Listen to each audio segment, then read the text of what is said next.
지난주일 우리가 계시록의 말씀을 통해서 천국은 침노하는 자, 우리가 세번역 성경에는 힘을 쓰는 자가 천국을 차지한다, 상급을 받을 수 있다라는 말씀을 보았습니다. 이기는 자만이 새하늘과 새 땅, 새 예루살렘을 차지한다. 왜 그러느냐? 예수 믿으면, 하나님의 자녀가 되면 영적인 싸움을 싸울 수밖에 없다. 영적인 싸움을 싸우지 않고 하나님의 자녀로 살아가는 건 불가능하다 때문에 마지막 계시록에 이기는 자만이 하나님의 자녀였기 때문에 천국을 상속받고 상을 받는다라는 말씀을 주고 있다는 사실을 계시록의 말씀을 보았습니다. 지난 한 주간도 이 말씀을 붙잡고 영적인 싸움을 싸우신 줄 믿습니다. 승리할 수도 있고 때로는 패배할 수도 있습니다. 중요한 건 내가 영적인 싸움을 싸우고 있느냐입니다. 그런 사람은, 그 싸움을 싸우고 있는 사람은 살아있습니다. 눈동자가 살아있습니다. 삶이 살아있습니다. 흐리멍텅하지 않습니다.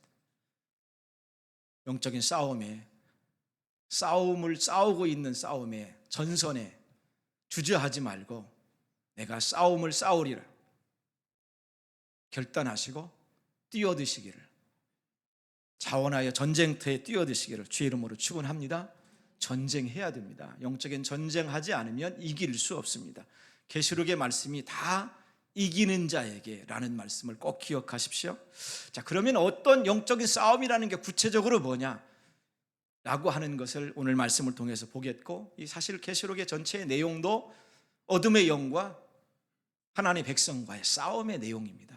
그래서 계시록을 보면 상당히 두려움이 있습니다. 전쟁이 있기 때문에 그렇습니다. 가만히 읽어보면 영적인 전쟁이 치열하게 벌어지고 있습니다. 그래서 계시록을 읽으면 두렵다는 마음이 생기죠.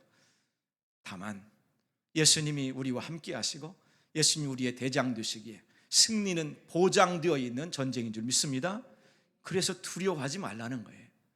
이스라엘 백성들이 전쟁할 때 항상 두려웠던 것은 하나님이 그들과 함께 하시는 걸 잊어버리는 순간에 두려움에 빠졌고, 두려움에 빠지는 순간에 패배했습니다. 사단은 우리에게 두려움을 줘서 영적인 싸움을 싸우지 못하게 우리를 주저앉게 만들거든요.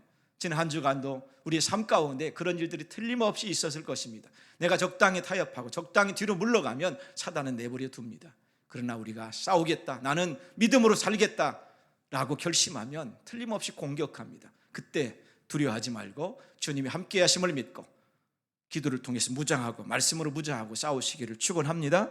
자, 이 영적인 전쟁을 이겨야 하는데 구체적으로 영적인 전쟁이 한 면, 가장 중요한 면이 무엇이냐?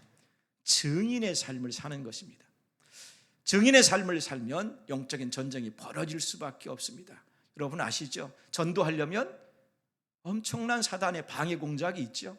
영적 전쟁이 시작되기 때문에 그렇습니다. 증인의 삶은 무슨 삶인가? 왜 전쟁이 일어날 수밖에 없는가 하는 것을 오늘 말씀을 통하여 오늘 가장 중요한 핵심적인 내용입니다. 첫 번째는 증인은 사실대로 증언해야 한다. 시작. 요한은 예수에 대한 증언으로 밤노섬에 지금 갇혔다고 말씀합니다. 1장 9절을 다시 한번 같이 읽겠습니다. 시작. 예수 안에서 여러분의 형제요, 예수 안에서 환난과 그 나라와 인내에 여러분과 더불어 참여한 사람인 나 요한은 하나님의 말씀과 예수에 대한 증언 때문에 반모라는 섬에 갇혀 있게 되었습니다. 자, 여러분과 같은 나도 형제입니다. 초대교회 성도들과 요한도 똑같이 주님 안에서 보면 한 형제죠. 한 형제고, 예수 안에서 환난과 그 나라, 하나님의 나라와 그 믿음의 인내에 여러분과 더불어 나도 함께 참여했습니다. 요한이 나는 특별한 사람입니다 이렇게 얘기하는 게 아니라 여러분과 나는 하나님의 백성 안에서 자녀로서 똑같습니다. 그렇게 지금 얘기하고 있는 거예요. 그런데 나 요한은 하나님의 말씀과 예수에 대한 증언 때문에 여러분과 나나 똑같은데 나는 하나님의 그 말씀, 진리의 말씀을 전하기 때문에, 그리고 예수 그리스도가 누구신지를 증거하기 때문에 나는 반모라는 섬에 갇혔습니다. 잘 이렇게 들어보면 이 말씀이 무슨 말씀인지, 자신의 고백이 아니고 단지 고백인 고백인데 단지 고백으로 끝나는 게 아니라 이렇게 얘기하죠. 여러분과 나는 똑같은 사람입니다. 나는 진리의 말씀을 지키기 위하여 예수 그리스도를 증거하기 위하여 반모라는 섬에 갇혔습니다 라고 하는 이야기는 여러분과 저나 똑같은 길을 걸어가야 됩니다. 그 뜻입니다. 요한은 어떤 길을 걸었을까요? 증언의 삶을 살았다고 얘기하죠. 나 요한은 하나님의 말씀과 예수에 대한 증언 때문에, 증언이라는 단어가 매우 중요합니다. 동그라미 쳐놓으셔야 증언. 그러니까 예수 믿으면서 증언을 놓치면 안 됩니다. 자, 증언은 법정 용어입니다. 법정에서 증인이 하는 말이 증언입니다. 법정에선 증인이 하는 말이 증언이죠. 저도 법정의 증인으로 증언을 딱 한 번 한 일이 있습니다. 전에 말씀드렸습니다. 우리 교회 좀도둑이 들어와서, 할아버지 좀도둑이 들어와서 CCTV에 다 찍혔습니다. 목양실에 들어와가지고 제가 깜빡 잊고 목양실을 안 잠그고 이렇게 올라왔더니 그 사이에 우리 성도님들이 다 올라온 특세기가 아닌가 뭐 그랬던 것 같은데, 어쨌든 잘 이렇게 기억이 지나간 제 기억이 잘 안 나네. 그때 목양실에 들어와서 그렇게 헌금한 걸 그때 특별 헌금, 구제 헌금 하려고 했던 것을 가져가셨어요. 그래서 CCTV 돌려보니까 할아버지시더라고요. 신고를 할까 말까. 어차피 구제 헌금 하려고 했던 건데 불쌍하다 이 생각이 들어서 안 하려고 했는데, 이분이 계속 그 일을 하고 다니지 않겠습니까? 이게 그냥 놔두면. 그래서 경찰에 신고했더니 와가지고 뭐 서랍이랑 다 지문 제취하고 뭐 그렇게 하고 가셨습니다. CCTV 녹화해서 가져가고. 그리고 한두 달 좀 뒤에 연락이 왔습니다. 경찰서에서 잡혔습니다, 범인이. 그리고는 또 한두 달 지난 후에 평택의 법원에서 좀 증인으로 와서 좀 증인을 해달라고, 그 범인을 확인해달라고 갔어요. 그랬더니 선서를 하라고 하더라고요. 무슨 선서? 사실만을 얘기하겠습니다. 위증하지 않겠습니다. 만약에 위증하면 법대로 처벌받겠습니다. 뭐 이걸 써서 줘가지고, 그래서 한번 증인으로 제가 쓴 일이 있어서 이게 지금 말씀을 이렇게 보면서 실감이 좀 나더라고요. 법정에 서서 사실만을 얘기하는 게 증인입니다. 그것을 증언이라고 얘기합니다. 뭐 그 법정에 서 있는 판사나 검사나 변호사나 뭐 피고인이나 누구를 감동시킬 일이 없습니다. 뭐 하면 돼요? 내가 보고 듣고 아는 걸 그대로 얘기하는 게 증인이 증언하는 겁니다. 그냥 알고 내가 듣고 사실을 얘기하는 거예요. 사실을. CCTV에 나온 저분이네요. 맞네요. 이 얘기하러 간 거죠. 몇 시에 몇 시쯤에 그분이 들어오신 것을 들어오셨습니까? 몇 시쯤 제가 생각해 보니까 그때입니다. 뭐 이 얘기를 그냥 그대로 있는 대로, 그게 증인이 증언하는 삶입니다. 증인에게 가장 큰 죄가 무엇이겠습니까? 위증죄입니다. 위증죄. 위증하면 벌을 받습니다. 뭐 우리가 그런 것 국회에 뭐 이런 청문 이런 거 할 때 많이 봤죠. 그런 자리에, 어쨌든 법원 자리에 증인으로 가능하면 안 사는 게 제일 좋은 방법인 것 같습니다. 자, 초대교인들이 수많은 고난과 핍박을 당했습니다. 이 고통을, 고난을 피할 길이 딱 한 가지 있습니다. 무엇입니까? 위증하면 됩니다. 위증. 뭘 위증하면 됩니까? 예수 그리스도가 하나님이시다. 아니다. 그분이 하나님 아니시다. 위증하면 됩니다. 예수 그리스도가 하나님이신데 자기가 분명 예수 그리스도가 메시아인 걸 믿는데 그분이 메시아 아니다. 주님 아니다. 라고 위증하면 됩니다. 그런데 이 위증을 하지 않아서 초대교인들이 순교당하고 가족이 죽고 찢겨 죽고 화형당하고 짐승의 밥이 되고 그 모진 고통을 당한 이유가 뭐냐면 위증하지 않아서 그렇습니다. 증인으로서 증언만 했기 때문에, 사실만을 말했기 때문에 그들이 고통당하고 핍박당하고 죽은 겁니다. 이게 초대교인들의 신앙의 고통이 당한 이유, 정확한 이유입니다. 사도 요한은 보는 반모섬에 지금 유배되어 사실 참 불편한 삶을 살죠. 이렇게 살지 않을 방법이 딱 한 가지 있습니다. 예수 나 모른다. 그분의 말씀 그거 나 믿지 않는다. 위증하면 됩니다. 요한은 주님을 만났습니다. 그분의 말씀이 진리인 걸 압니다. 위증할 수 없어서 반모섬에 유배되어 갇혀 고통당하고 그렇게 예수님의 나머지 제자들은 다 순교당한 겁니다. 이유가 뭐냐? 위증할 수 없어서, 증인으로서 사실대로 증언할 수밖에 없어서 그 고통을 당한 겁니다. 그 위에 교회 역사 가운데, 그 이후에 수많은 교회 역사 가운데 수많은 순교자들은 다 위증할 수 없어서 고난당한 겁니다.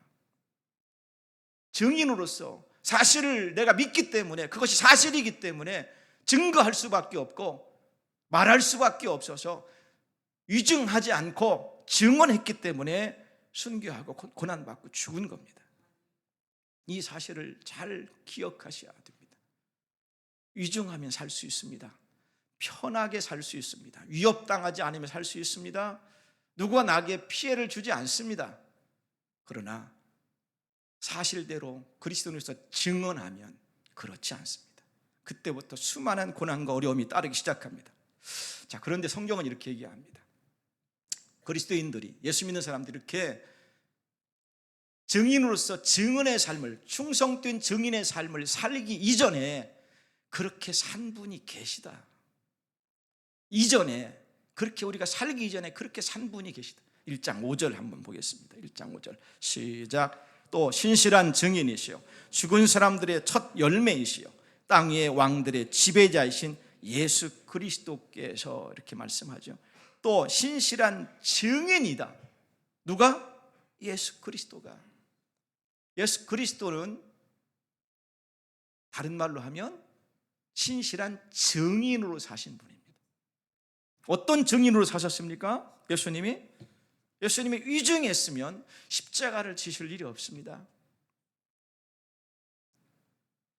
법정에 섰습니다. 신문하는 그 재판관이 묻습니다. 너 하나님의 아들이냐? 저 사람들이 너 하나님의 아들이라고 얘기한다. 네가 왕이냐? 나 아니다. 그러면 주님 십자가 지실 일이 없습니다. 나 아니야. 나 하나님이 아니야. 하나님의 아들도 아니야. 나 메시아 아니야. 그렇게 위증하면 주님이 십자가 지실 일이 없지요. 그런데 주님 말씀하십니다. 내 말이 맞다. 네가 옳게 이야기했다. 나는 하나님이고 메시아다. 이렇게 주님이 증인으로서 신실하게, 충성되게, 거짓말하지 않고 위증하지 않고 증언해서 십자가 지시고 죽으신 겁니다. 주님이 자신의 실체를 부인하지 않으신 거죠. 자, 이 예수님이 그렇게 십자가 지시고 죽으셨는데 증인으로서 증언했기 때문에, 그리고는 주님이 이 증인으로서 증언하는 바톤을 초대교회 성도들에게 넘기신 겁니다. 너희들이 이제 증인으로서 증언하며 살아라. 그래서 초대교회 성도들이 그 바톤을 이어받아서 증인으로서 증언하며 살다가 고통받고 순교하고 그렇게 삶을 고난 가운데 살았습니다. 초대교회 성도라고 하는 건 교회에 주신 겁니다. 모든 교회에 이 바톤을 주님이 넘기셨습니다. 증인으로서 증언하며 살아라. 그 바톤이 교회에 온 겁니다. 그 교인은, 모든 교인은 이 바톤을 이어받아서 증인으로서 증언하며 살아갈 이 바톤을 이어받아서 오늘 우리가 살아가는 겁니다. 이 교회에 주신 바톤, 이 바톤을 잘 이어받는 게 중요하죠. 우리가 릴레이를 하면, 경주를 하면 그냥 혼자 뛰는 계주, 이런 그 달리기가 아니라 계주를 하면 바톤 받고 주고 하는 연습을 많이 하죠. 이거 잘 받는 것도 중요합니다. 그 바톤을 놓치지 않는 게 중요하죠. 그 바톤이 뭡니까? 증인으로서 증언하는 바톤을 주님이 우리에게 주신 거예요.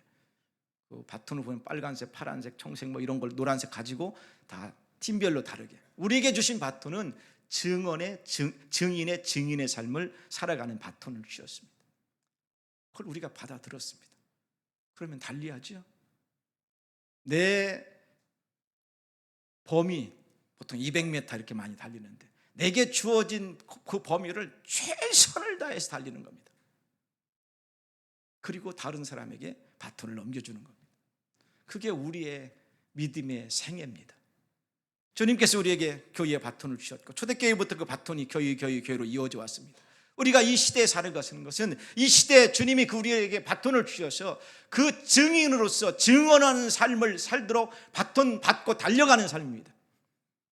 여기 우리의 질문이 있습니다. 증인으로서 증언하는 바톤을 받고 달리고 계십니까? 멀리 보지 말고 지난 한 주간 복음을 증거하며 사셨습니까?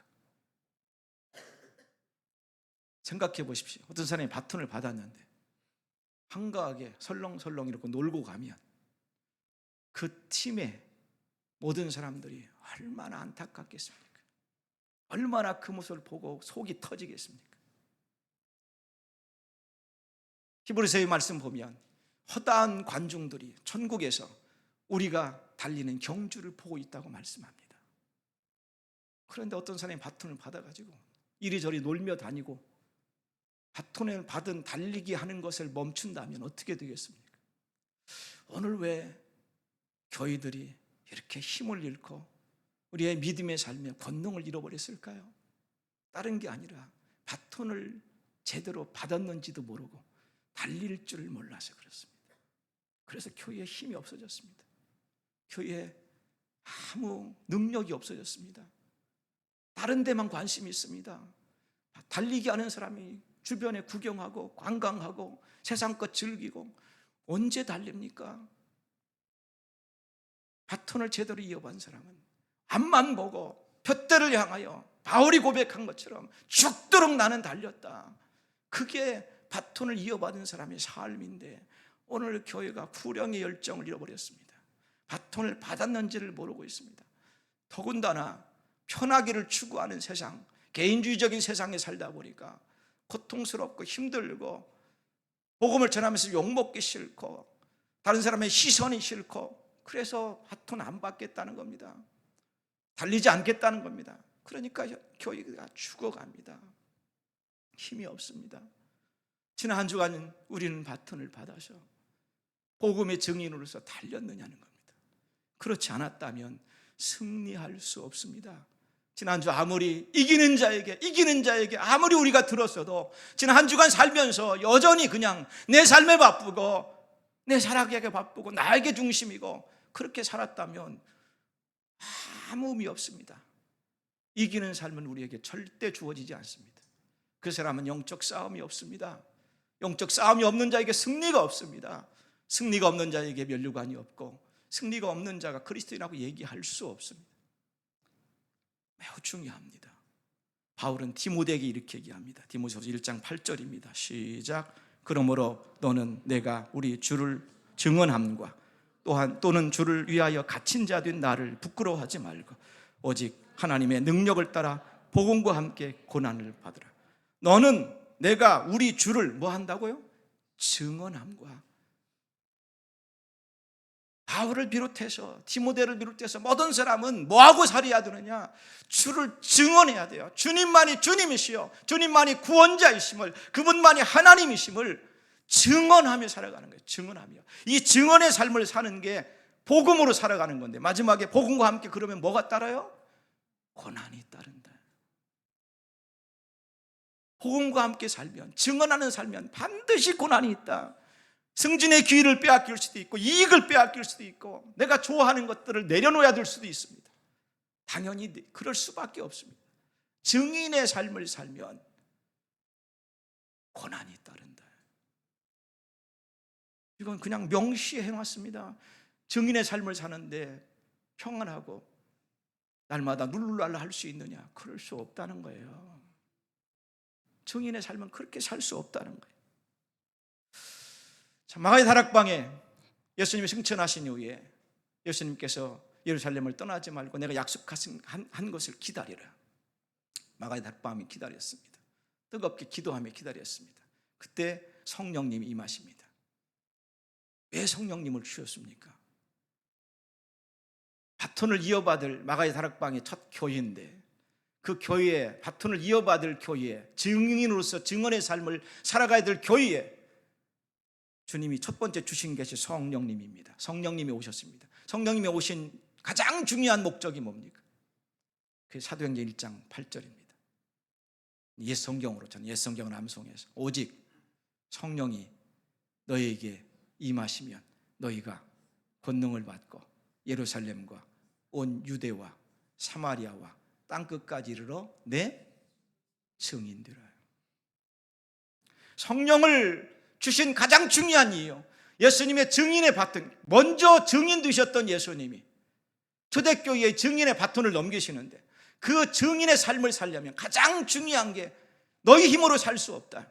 성령의 권능을 받아야 이 삶이 가능하다. 그래서 바톤을 넘겨주시면서 그 전에 복음을 증거하기 전에, 증인의 삶을 살기 전에 너희들이 성령 받지 않으면 안 된다. 그런데 성령 받으면 그 성령 받은 걸 가지고 뭐하고 살아야 되느냐? 증인의 삶을 살아야 된다. 이 말씀을 주신 거예요. 사도행전은 그래서 성령 행전인데 다른 말로 하면 증인 행전이에요. 증인의 삶을 어떻게 성령 받고 그들이 살아갔는가의 역사가 사도행전입니다. 우리는 사도행전 28장으로 끝나지 않고 29장, 30장 이렇게 쓰여지고 있죠. 지금 얼마나 쓰여졌을까요? 2억 8천 장, 20억 또 더 쓰여지게 사도행전은 이어져 가고 있습니다. 왜요? 모든 교회 역사가 사도행전 이후로 기록되니까. 그러면 그 중에 한 페이지, 몇 줄일지 모르겠는데 몇 장일 수도 있죠. 어느 교회가 거기에 성령 받고 증인의 삶을 살아갔느냐가 기록되는 겁니다. 그것이 우리가 지난주에 보았던 모든 교회에 대한 주님이 알고 파악하시고 써놓은 거죠. 그것이 우리 교회의 기록에 남는 겁니다. 우리 한 사람 한 사람의 기록이 거기에 덧붙여지는 겁니다. 뭐라고 쓰여졌을까요? 그 내용이 사도행전 읽으시면, 사도행전을 성령 충만해서 증인으로 살면서 읽지 않으면 사도행전이 너무 재미없습니다. 그런데 증인으로 증언하며 살면서 사도행전을 읽으면 가장 성경에서 박진감 있는 책이 사도행전입니다. 우리가 성령 받아서 이 바톤을 이어받아서 모든 교인은 어떤 고난이 온다고 할지라도 증인으로서 증언하며 살아가야 될 줄 믿습니다. 이게 우리에게 주어진 가장 중요한 사명입니다. 자, 그러면 예수 그리스도를 증언하는 겁니다. 예수 그리스도를 증거하는 겁니다. 도대체 예수 그리스도가 누구이기에 이 예수 그리스도를 증인으로 증거하기 위해서 그렇게 고난을 당하고 순교당하고 가족들이 찢겨 죽고 그 박해를 당하면서 도대체 예수 그리스도가 누구이시기에 그렇게 증언해야 되느냐 이거죠. 왜 그분이 누구이시기에? 이 질문이 초대교회에 있지 않았겠습니까? 초대교회 성도들이 그 도미티안 황제의, 네로 황제의 그 수많은 핍박과 고난 속에서 도대체 우리가 믿는 예수 그리스도가 그분이 누구이시기에 이 고난과 핍박을 받으면서 이 땅에서 그렇게 순교하고 죽고 찢겨 죽고 사자밥이 되고 화양당하고 그렇게 왜 그래야 됩니까? 라는 질문이 있겠지요. 도대체 예수 그리스도가 누구이기에? 이에 대한 분명한 정립이 안 되면 증인의 삶을 살 수 없습니다. 순교당하고 어려움 당하면 나 못하겠다, 위증할 수밖에 없죠. 부인할 수밖에 없고 그냥 몰라 할 수 있죠. 그래서 주님이 말씀하시는 겁니다. 내가 누군지 아니? 다시 한번 너희들에게 내가 누구인지를 가르쳐 주겠다. 두 번째, 그 예수님은 누구이신가? 첫 번째, 예수님은 알파와 오메가이시다. 시작. 자, 계시록 1장 8절 보겠습니다. 시작. 지금도 계시고 전에도 계셨고 앞으로 오실 전능하신 주 하나님께서 나는 알파요 오메가다라고 말씀하십니다. 자, 초대교회 성도들이 극심한 박해와 고난 가운데 울부짖고 있을 때 주님이 그들에게 처음 하신 말씀이 이 말씀입니다. 나는 알파와 오메가다. 전에도 지금도 전에도 장차 오실 왕인데 나는 알파와 오메가야. 이렇게 말씀하시죠. 알파와 오메가라는 게 뭡니까? 헬라한 알렙, 베, 달렙 이렇게 나가는데 우리가 보면 A, B, C, D 이렇게 나가는 거예요. 알파 아시죠? 알파 이렇게 글씨 이렇게 쓰는 거 아시죠? 알파. 오메가 이거 여기 있습니다. 여기. 이게 알파 오메가. 왜 이렇게 교회 강대상에 왜 알파와 오메가를 표시해놨을까요? 영원하신 하나님이라는 뜻입니다. 처음부터 끝 영원하신 하나님, 알파와 오메가. 왜 이 고통당하고 고난받고 막 계속 잡혀가고 순교하고 화양당하고 막 이런 상황 가운데서 왜 주님께서 성도들아, 초대교회 성도들아, 나는 알파와 오메가야, 왜 이 말씀을 하셨겠느냐는 거예요. 왜 이 말씀을, 난 처음과 끝이야, 이 말씀을 왜 하셨겠느냐는 거예요. 생각해 보십시오. 황제들이, 특별히 네로 황제, 도미티안 황제, 이 황제들이 극심한 박해를 기독교인들에게 가했습니다. 다른 황제들 또 있었지만 그렇게 심하게 하지 않았습니다. 자, 아무리 극심한 황제의 고난이 있다고 할지라도 황제의 고난이 영원합니까? 아무리 길어도, 그럼 황제들의 그 재위 기간을 보면 어떤 황제는 3개월짜리도 있습니다. 8개월짜리도 있고요, 1년짜리도 있고요. 길어봐야 2, 30년입니다. 우리가 2, 30년 하면 참 긴 기간이긴 합니다, 우리 인생에 있어서. 그렇지만 어쨌든 끝나잖아요. 어쨌든 황제의 통치 기간은, 곧 핍박을 주는 기간은 끝납니다. 주님이 이렇게 말씀하시는 겁니다. 황제를 주로 카이사르이스 로드라고, 주라고 시인하지 않기 때문에 너희들을 고통받고 있다. 근데 그 황제의 통치 기간이 영원하니 나는 영원해. 이렇게 위로하시는 거예요. 이 말씀이 어떻게 위로가 되었을까요? 생각해 보십시오. 황제의 통치 기간 2, 30년 잡고 길게, 그 기간에 모든 고통을 당하고 모든 핍박을 당하고 순교당하고 가족이 박살나고 경제의 모든 재산을 다 잃고 고통 속에 살다가, 아니 평생이라고 합시다, 그렇게 죽었습니다. 참 억울합니까? 평생의 고난만, 어려움만 겪다가 죽었으니까 참 고통스러운 인생이었습니까? 주님은 누구시라고요? 영원한 주님이십니다. 그 보상을 내가 영원히 해주겠다. 너희들이 받은 고난을 내가 영원한 상급으로 갚아주겠다. 어찌 보면 우리가 이 세상을, 지금 이 보이는 세상 안에서의 수명을 따지니까 60년, 70년이 엄청 긴 시간처럼 느껴질 수 있습니다. 그런데 영원한 시간에 비하면 우리의 인생의 100년은 점 하나도 되지 않습니다. 20년, 30년은 수명의 순교를 당해서 짧은 인생을 마감해도 그 시간은 영원한 시간에 비하면 점 하나에 불과합니다. 주님이 이렇게 말씀하시는 겁니다. 성도들아, 고통스럽지? 내가 다 안다. 그 고난과 핍박 속에 있는 걸 내가 다 안다. 그런데 나는 영원해. 그 보상을 영원히 갚아줄 거야. 일어나, 낙심하지 마라, 힘을 내라. 이 말씀을 하시는 겁니다. 나는 알파와 오메가라고 말씀하시는 것은 황제의 짧은 고난 때문에 두려워하지 말라는 겁니다. 나는 영원하다고 말씀하시는 겁니다. 그래서 초대교회 성도들은 그 영원하신 주님을 바라보았기 때문에 고통을 이겨내고 감내하고 믿음으로 승리를 거두신 줄 믿습니다. 이게 오늘 우리가 바라봐야 될 주님, 첫 번째. 두 번째, 예수님은 지금도 살아계시다는 겁니다. 1장 8절 다시 읽습니다. 시작. 지금도 계시고 전에도 계셨고 앞으로 오실 전능하신 주 하나님께서 나는 알파요 오메가다 하고 말씀하셨습니다. 지금도, 전에도, 앞으로도 오실 전능하신 주 하나님. 그런데 성경을 여러분 읽어보시면 하나님에 예수님에서 표현할 때 이렇게 표현하지 않았습니다. 보통 어떻게 표현했느냐? 전에도 계셨고 지금도 계시고 앞으로 오실, 이렇게 표현해요. 그 전형, 이 주님을, 하나님을 표현하는 전형이 계시록에 나와 있습니다. 4장 8절 제가 B라고 해서 하반절을 써놨는데 한번 읽어보겠습니다. 같이 시작. 거룩하십니다. 거룩하십니다. 거룩하십니다. 전능하신 분 주 하나님, 전에도 계셨으며 지금도 계시며 또 장차 오실 분이십니다. 자, 전에도 지금도 장차, 과거, 현재, 미래, 이게 순서죠. 우리도 그렇잖아요. 우리를 누가 소개할 때 나는 과거에 이랬습니다. 내 어린 시절 자라면 이랬습니다. 지금 이렇습니다. 앞으로 나는 이런 소망을 가지고 있습니다. 이렇게 얘기하잖아요. 과거, 현재, 미래로. 우리가 이제 구원 간증문 우리 시집 받는 분들 쓸 텐데, 내가 예수 믿기 전에는 이랬습니다. 근데 예수를 내가 영접하고 예수 믿었습니다. 그리고 나의 삶은 이렇게 바뀌었고 오늘 나는 이렇게 살고 있고 난 이런 소망을 가지고 있습니다. 그게 간증문을 쓰는 요령이에요. 주님도 전에 계셨고, 우리가 구약 성경을 읽는 이유가 뭐예요? 전에 이렇게 역사하셨던 하나님, 그걸 보는 거예요. 전에도 계셨고, 그때도 계셨구나.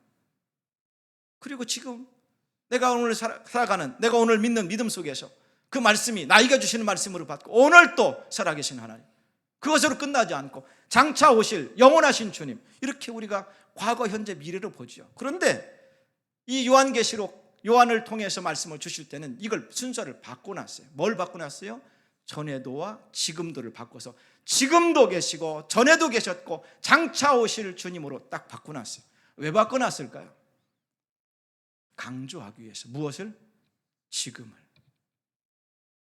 왜 지금을 강조합니까? 여러분, 혹시 지금 고난 가운데 있습니까? 고난 가운데 있으면 지금만 보입니다. 우리가 하나님을 믿습니다. 성경을 통해서 출애굽의 하나님, 이적을 나타내신 하나님, 홍해를 가르신 하나님, 광야에서 적들을 물리치신 하나님, 가나안 땅을 정복하신 하나님, 그 하나님을 믿습니다. 그 역사하신 하나님, 과거의 하나님. 그런데 내가 오늘 믿는 하나님 가운데, 내가 지금 고통 가운데 있으면 그 역사 속에 있는, 성경 속에 있는 하나님이 잘 안 느껴집니다. 지금 나와 함께 하시는 하나님 어디 계십니까? 이렇게 찾죠. 하나님 과거에 그러셨다고 그래요. 그런데 지금 하나님, 내가 지금 이 상황 속에 있는데 하나님은 어디 계세요? 이렇게 찾게 되잖아요. 과거요? 미래요? 미래 하나님 어떻게 되는 건 저 잘 모르겠어요. 근데 지금 하나님 어디 계세요? 이거 찾지요. 지금 초대교회 성도들이 심한 고통 가운데, 환난 가운데 있으니까 하나님 지금 어디 계세요? 우리가 이렇게 고통받고 정말 견디기 힘든 고난 속에 있는 지금 하나님 어디 계세요? 주님이 오셔서 뭐라고 말씀하시요?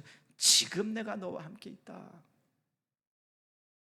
과거에 있던 하나님, 미래에 있던 하나님, 이 분명히 하나님 맞지만 지금 이 고난 가운데 있을 때 이 지금 초대교회 성도들에게 지금도 살아있다, 너와 함께 있다, 다 보고 있다, 걱정하지 말라. 그래서 지금도를 앞세우는 거예요.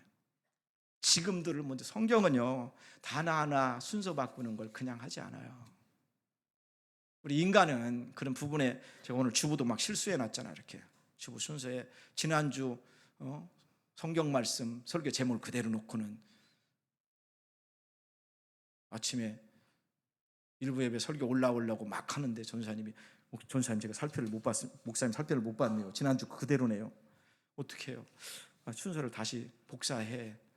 그랬더니 내려갔더니 시간이 안 들 것 같아요. 놔둬 그러면. 인간은 이렇게 실수도 하고 순서도 뭐 잘 모르고 이럴 때가 많아요. 뭘 하나 작성하려면, 제가 설교 원고도 이렇게 해도 보면 수없이 수정을 해요. 주부 작성할 때도 뭐 할 때도 수없이 수정을 해요. 또 읽어보면 또 미스가 있고, 또 읽으면 또 미스가 있고, 그래도 또 미스가 나와요. 그렇게 점검했어도. 마지막으로 전사님도 한번 읽어보고 해요. 제가 작성하면서 본 눈과 전사님이, 다른 사람이 보는 눈은 다르니까 전사님 꼭 한번 읽어보세요, 이렇게 얘기하거든요.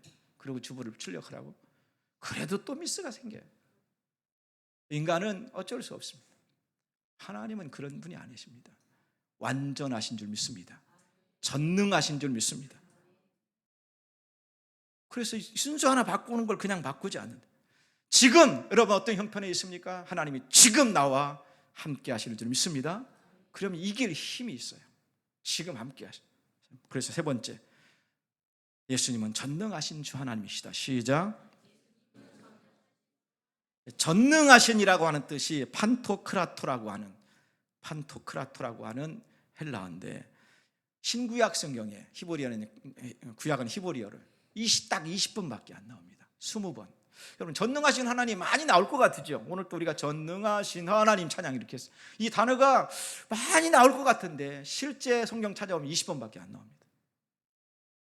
구약에 11번, 신약에 9번 나옵니다. 신약에는 고린도후서 6장 18절에 딱 한 번 나오고 9번 나오는 가운데 고린도후서 6장 18절에, 그리고 나머지 8번은 어디 나올까요? 요한계시록에 나옵니다. 지금 핍박받는 증인으로서 증언의 삶을 살아가는 성도들에게 하나님은 전능하신 하나님이다. 나는 예수는 전능하신 하나님이다라고 말씀하시는 이유가 있지 않겠습니까? 왜 계시록에 이 말씀이 이렇게 많이 나올까요? 수많은 사람들이 지금 고난받고 고통당하고 순교하고 죽어가고 있습니다. 주변에 그리스도인들하고 발각되면 다 죽어가고 있습니다. 죽어가고 있을 때 무슨 소망이 있습니까? 모든 인간은 죽어가는 순간에 절망합니다. 더 이상 소망이 없기 때문에 그렇습니다. 주님은 말씀하십니다. 나는 전능해. 무슨 얘기냐면 죽음에서 얼마든지 생명으로 건질 수 있는 하나님이야 라고 말씀하시는 줄 믿습니다. 여러분, 예수님은 하나님은 유능하십니까? 유능하신 예수님 하나님이심을 믿습니까? 아멘 나올 줄 알았어요. 예수님은 유능하지 않습니다. 하나님은 유능하지 않습니다. 유능이라는 단어는 인간에게만 쓰는 겁니다. 유능한 사람이 많습니다. 어떤 일에 잘하면 유능하다고 얘기합니다. 하나님은 유능하지 않아요. 전능하셔요. 하나님을 유능한 하나님으로 믿지 마십시오. 그러면 내 생각에 머물러서 하나님을 못 믿어요. 하나님은 전능하신 하나님이신 줄 믿습니다. 무에서 유를 창조하시고 죽음에서 생명을 창조하신 하나님, 성도들아, 죽음을 두려워하지 말라. 죽음이 끝이 아니다. 사람들은 죽음이 끝이라고 생각하지만 나는 전능한 하나님이야. 무에서 유를, 죽음에서 생명을 창조하는 하나님이야. 죽음을 두려워하지 말라고 말씀하시는 거예요. 세상에 모든 사람들이 유능한 사람들은 발명이나 발견이나 좀 차이가 있죠. 그건 있는 것에서 발견하거나 발명한 거예요. 하나님이 만들어낸 피조물 안에서. 하나님은 그런 하나님이 아니셔요. 하나님은 무에서 유를 창조하시는 분이죠. 전능하신 하나님. 우리가 믿는 하나님은 유능한 하나님이 아니라, 유능한 하나님은 할 수 없는 게 있어요. 우리가 믿는 하나님은 못하시는 것이 없는 전능전지하신 하나님이신 줄 믿습니다. 말씀을 마무리합니다. 초대교회 성도들은 유일한 주님이시기 때문에, 주님을, 이게 사실이기 때문에 증인으로서 증언했습니다. 부인할 수 없었습니다. 이걸 믿는 게 구원의 믿음인 줄 믿습니다. 유일하신 구원자, 내가 곧 길이요 진리요 생명이니 나로 말하지 않고는 아무도 하나님의 나라에 갈 수 없다. 이걸 믿는 게, 유일한 길이라는 걸 믿는 게, 그걸 초대교회 성도들은 믿었기 때문에 그 증인으로서 증언의 삶을 살 수밖에 없었고 위증할 수 없었습니다. 초대교회 성도들은 영원하신 주님이기 때문에 생명을 잃어도 두려워하지 않고 순교할 수 있었습니다. 그건 증인의 삶을 살 수 있는 근거가 뭐냐면 하나님이 영원하시니까. 초대교회 성도들은 전능하신 하나님을 믿었기 때문에 내가 순교해도 다시 살리실 것을 믿었어요. 이 믿음이 있었기 때문에 증인의 삶을 살아가는 거예요. 사랑하는 성도 여러분, 오늘 우리는 증인으로서 증언하고 살고 있습니까? 여러분, 증인의 삶을 살지 않으면 세상에서, 그리스도인에서 전혀 고난이 없습니다. 여러분, 예수 믿으면서 내가 전도하지 않고 살아가는데 무슨 고난이 있습니까? 증인으로서 증언하는 삶을 살지 않으면 구원받은 자로서 바톤을 이어받은 게 아니에요. 찬송가 중에 좋아하는 찬송이 있었어요. 찬송가가 있습니다. 우리 조상들의 반열을 따라 내가 걸어가리. 제가 언양 목장에 처음 가서 이사와 또 새로 시작한 출발 예배 드리면서 그 말씀을 드렸는데, 그 반열을 따라서, 그 반차를 따라서 걸어가는 거예요. 거기 아무나 들어가지 않아요. 믿음의 반열에 아무나 끼지 않아요. 바톤을 이어받는 사람만 들어가는 거예요. 이 증인으로서 증언의 삶을 살아가는 사람만. 여러분, 교회 와서 주일 지켰다, 새벽 예배 나왔다, 성경 통독했다, 그것이 신앙생활 아닙니다. 그건 종교생활입니다. 증인의 삶이 내 삶에 안 따르면 바톤을 이어받지 않은 겁니다. 이 삶을 기억하십시오. 바톤을 이어받으면 뭐가 따라요? 고난이 따릅니다. 반드시 고난이 따릅니다. 지금도 반드시 고난이 따릅니다. 회사에 가든 친구를 만나든 누구를 만나든 내가 그리스도의 증인의 삶을 살면, 증인으로서 증언하며 살면 반드시 고난이 따릅니다. 그때 주님을 바라보십시오. 주님 어떤 분이십니까? 영원하신 분이십니다. 주님 어떤 분이십니까?